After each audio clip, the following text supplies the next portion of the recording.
The night was cold, the city drowning in relentless rain. Daniel Matthews, a wealthy businessman, pulled his coat tighter around himself as he hurried down the sidewalk. His luxury car was parked a few blocks away, and he regretted not bringing an umbrella.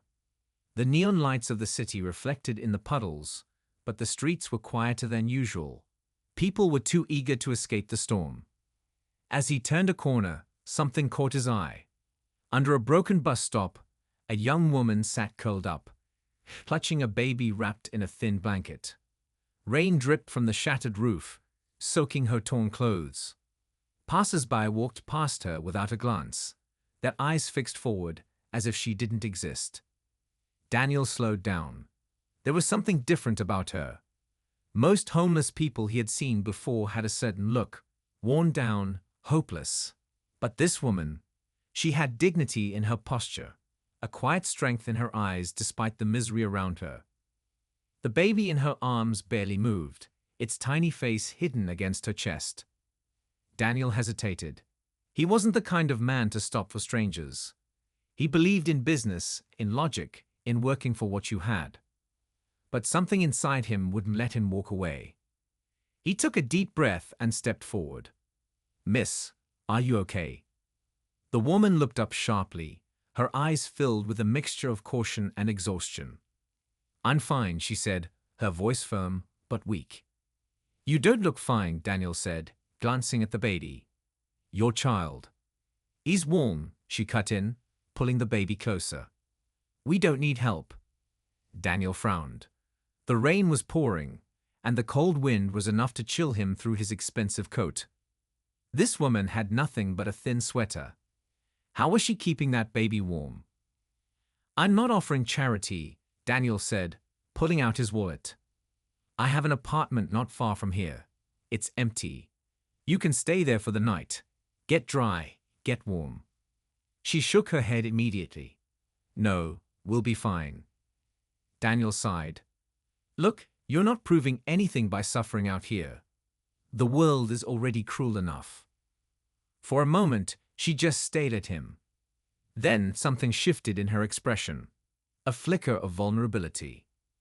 "Why would you help a stranger?" she asked quietly. Daniel didn't have an answer.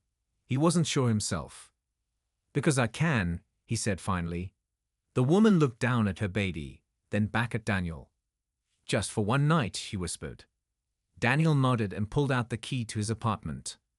As he handed it to her, their fingers brushed briefly. Her hands were ice cold. "I'll give you the address," he said. "There's food in the kitchen. Towels, whatever you need." She took the key hesitantly, then tucked it into her pocket. "What's your name?" Daniel asked. "Sarah," she said. "And your baby?" She hesitated again. "Eli." Daniel nodded. "I'll check on you tomorrow." Sarah didn't respond. She just held the baby tighter and stepped out into the rain, disappearing into the night. Daniel stood there for a moment, watching her go. Something about this didn't feel normal. Something about Sarah seemed off. The next morning, Daniel couldn't shake the feeling of unease. His mind kept circling back to Sarah, the quiet defiance in her voice, the way she clutched the baby as if shielding him from more than just the cold. He had helped countless people through charities and donations, but this felt different, personal. He drove to his apartment, a luxury penthouse in one of the city's tallest buildings. As he stepped out of the elevator, he hesitated for a moment before unlocking the door. Inside, everything was silent. The air smelled of fresh coffee, an odd contrast to the emptiness he had expected. He stepped inside cautiously. The lights were dim, the curtains drawn. On the kitchen counter, a half-eaten piece of toast rested beside a cup of steaming coffee. Someone was here. Daniel's eyes moved across the room until they landed on Sarah. She stood near the window, staring out at the city skyline, her back to him. The baby was nestled in her arms, sound asleep. "You came," she said without turning around. Daniel stepped forward. "I said I would." For a moment, there was only silence. Then Sarah turned to face him. Her expression was unreadable, calm, yet guarded. "Did you sleep well?" Daniel asked, trying to sound casual. She nodded. "Better than I had in months." Daniel's gaze drifted to the baby. "And Edie?" Sarah hesitated. "He's safe." Safe. Not fine or healthy. Just safe. The choice of words made something tighten in Daniel's chest. He leaned against the counter, folding his arms. "Sarah, I don't mean to pry, but something tells me there's more to your story." Sarah's fingers tightened around the baby's blanket. For a long time, she said nothing. Then finally she spoke. "You wouldn't believe me if I told you." Daniel arched an eyebrow. "Try me." She met his gaze, and for the first time, he noticed something strange in her eyes. Not fear, not sadness, something else. "I never asked for help," she whispered. "And if they find out I'm here, we're both in danger." Daniel's stomach tightened. "They?" he asked carefully. Sarah glanced toward the door, as if expecting someone to burst in at any moment. "The people looking for me," she said. "The ones I ran from." Daniel felt a chill crawl up his spine. Who exactly had he let into his home? Daniel felt the weight of Sarah's words settle in the room like a storm cloud. "The ones you ran from," he repeated, his voice steady but curious. Sarah hesitated, shifting Eli slightly in her arms. The baby stirred but didn't wake.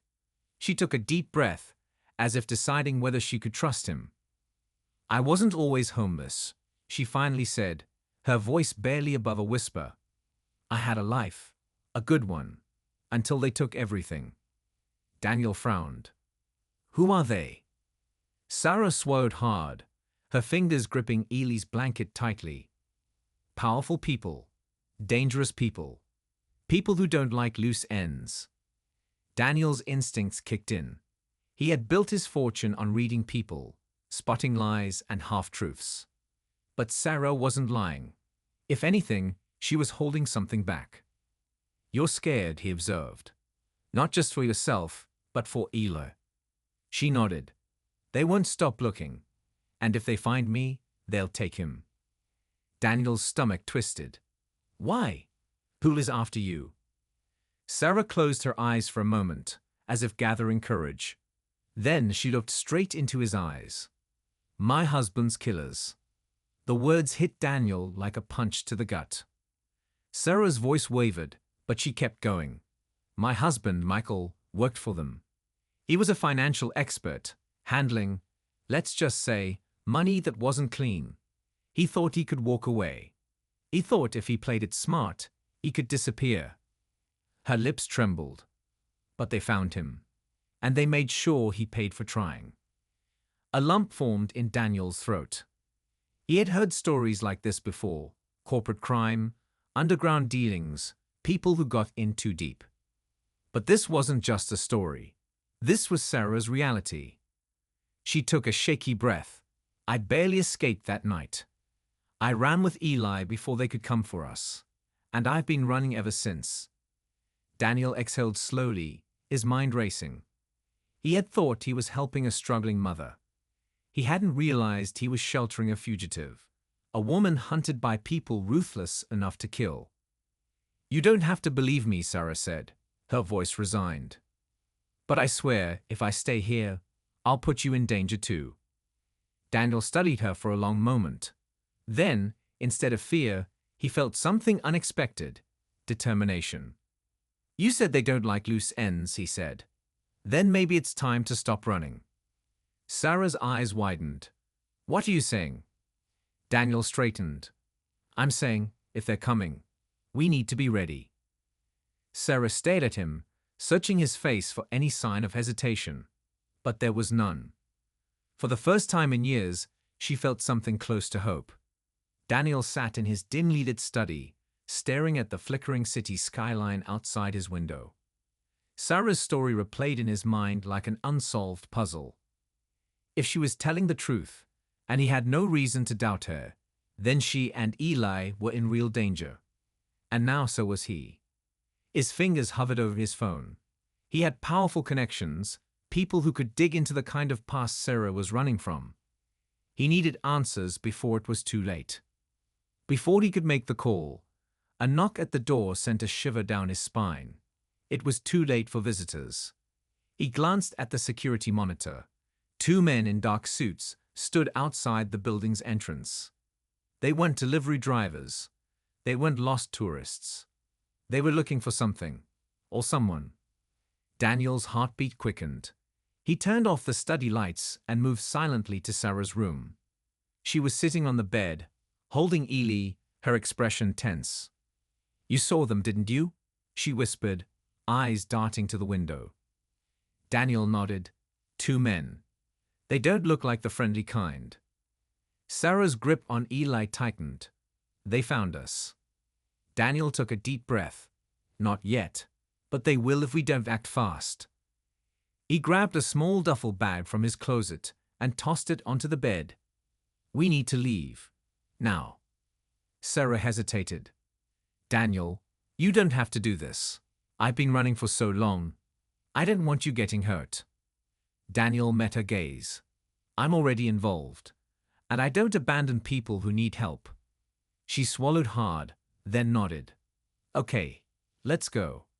They moved quickly, slipping through a back exit. As they reached the underground parking garage, Daniel's gut told him they were running out of time. Just as they reached his car, footsteps echoed behind them. "Sarah," a deep voice called out. She froze. Daniel turned, his blood running cold. One of the men from the entrance was now standing just feet away, a sinister smirk on his face. "I told them you wouldn't get far," the man said, stepping closer. "It's time to come home." Sarah shook her head. "I'll die before I go back to them." The man chuckled darkly. "Oh, sweetheart. That was always part of the plan." Daniel clenched his fists. He had been prepared to help Sarah escape. But now he realized running wouldn't be enough. They had to fight back. Sarah's breath hitched as she clutched Ely closer to her chest. The man's cold smirk sent a shiver down her spine. She had spent years running, hiding, but now, cornered in a dark parking garage, she knew there was no escape. Daniel stepped forward, shielding her and Ely behind him. His heart pounded, but his voice was steady. "I don't know who you are, but you need to walk away." The man let out a low chuckle. "And I don't know who you are, but I don't care. Sarah belongs to us." Another set of footsteps echoed behind them.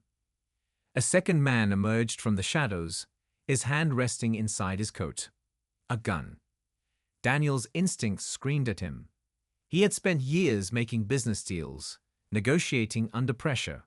But this wasn't a boardroom. These men weren't looking for compromise. They wanted to take Sarah, or worse.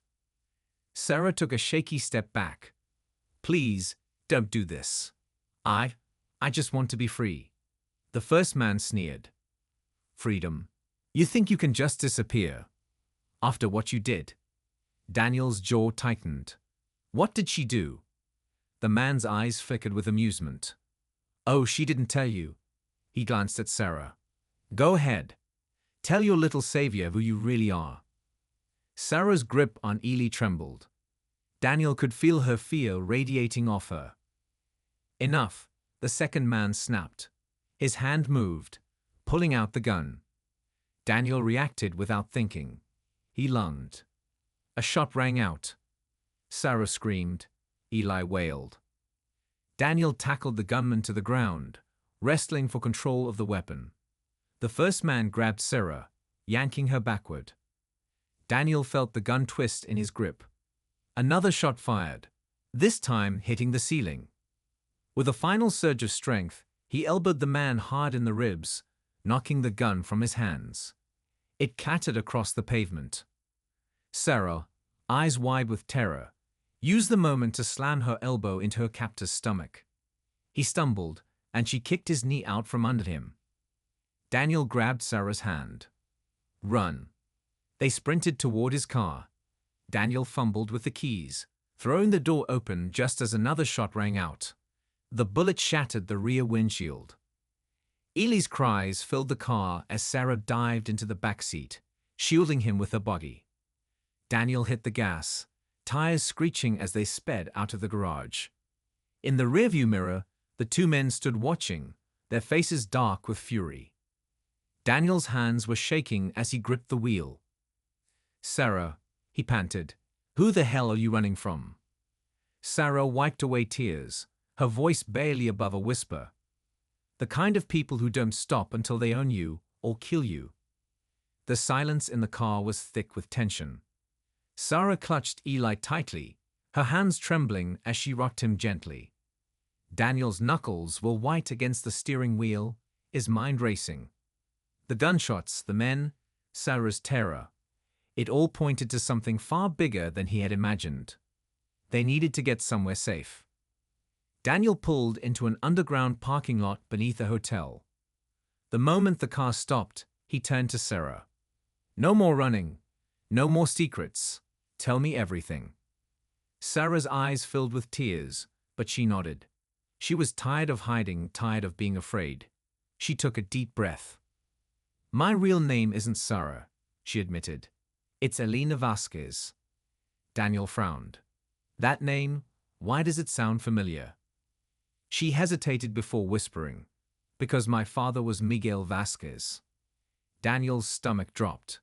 He had heard that name before, everyone had. Miguel Vasquez had been a powerful businessman with deep ties to corruption and crime. He was ruthless, feared, and a year ago, he had been assassinated. "You're his daughter," Daniel breathed. Sarah, Elena, nodded. "When my father was killed, his enemies came after me. They thought I had something important, some files, some money. I don't even know what. I just ran. I changed my name, I disappeared. But they never stopped looking." Daniel ran a hand through his hair. "And Ely, who's his father?" Her eyes darkened. A mistake. She looked down at her son, brushing his soft hair. "A mistake that gave me the only thing that ever mattered." Daniel exhaled. This was too much. He had simply wanted to help a struggling mother and child. Now he was in the middle of something deadly. A sharp knock on the window made them both jump. Daniel's heart pounded as he turned. A man in a dark suit stood outside. But this time, he didn't look like a thug. His stance was professional, controlled. Sarah's face turned pale. "No," she whispered. Daniel cracked the window just enough to hear. "Mr. Daniels," the man said calmly, his voice firm. "We need to talk. About her." Daniel's mind raced. Who was this man? Another enemy? The police? Or someone even worse? Sarah's grip on Ely tightened. "Daniel, whatever happens next, don't let them take my son." "You said." Daniel's pulse pounded as he stared at the man outside the car window. His suit, his calm demeanor. This wasn't some street thug. This was someone important. Someone dangerous. Sarah, Elena, held Ely tightly, her breathing shallow. "We need to go," she whispered. But it was too late. More black cars pulled into the underground parking lot, blocking the exits. Daniel counted at least 4 men stepping out, their movements precise, controlled. This wasn't a random attack. This was a coordinated operation. The man outside the window tapped the glass again, his expression patient. "Mr. Daniels, Miss Vasquez, we don't want to cause a scene. Step out of the vehicle." Daniel swallowed hard. "Who are you?" The man smiled, but it didn't reach his eyes. "Let's just say we've been looking for her for a long time." Sarah clutched Ely closer. "I told you, I don't have anything. Whatever my father left behind, I never had it." The man tilted his head. "Then you won't mind coming with us to discuss it." Daniel knew that tone. If they went with him, they wouldn't be coming back. He tightened his grip on the steering wheel. He had to think fast. Then he noticed something. The entrance gate was still open. The cars blocked the exits, but not the way they came in. It was a risk, but it was their only shot. He met Sarah's eyes. Hold on. Before she could react, he slammed his foot on the gas. The tires screeched as the car lunged forward. The suited man barely jumped back in time. Shouts rang out. A gunshot cracked through the air, shattering the back window. Eli screamed. Daniel kept going. The car shot through the entrance and out onto the rain-soaked streets. His heart pounded as he weaved through traffic, tires skidding against the wet pavement. Sarah was sobbing, her arms wrapped around Eli. Where are we going? Daniel clenched his jaw. Somewhere they'll never find you. Sarah looked at him, her eyes filled with fear and hope. Why are you helping us? Daniel didn't answer right away. Then he said, because no one helped my mother when she was in trouble. I won't make that mistake again. Sarah let out a shaky breath. For the first time in years, she felt something she thought was long gone. Hope.